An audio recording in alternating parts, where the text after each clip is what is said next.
Good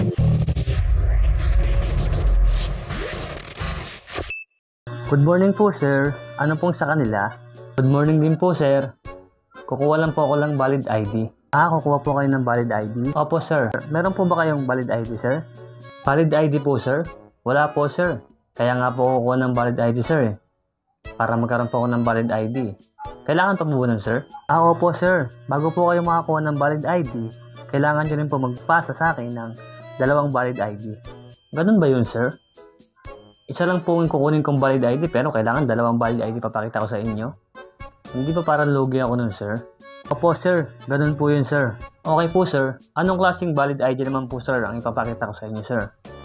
Kahit anong valid ID po sir, basta po sir, government ID po. So yung barangay ID sir, pwede po ba yun sir? Ay hindi po yan pwede sir, kasi hindi po yan government ID. Barangay ID lang po yan. Ay ganun ba sir? Ano naman yung mga valid ID na sinasabi mo sir na government ID?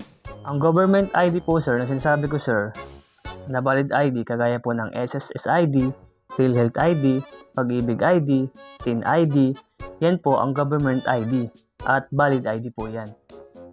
Ay wala po akong mga ganyan sir. Kolorum po ako, taga-probinsya po ako eh. Wala po akong mga ganyang requirements. Sige po sir, salamat na lang po.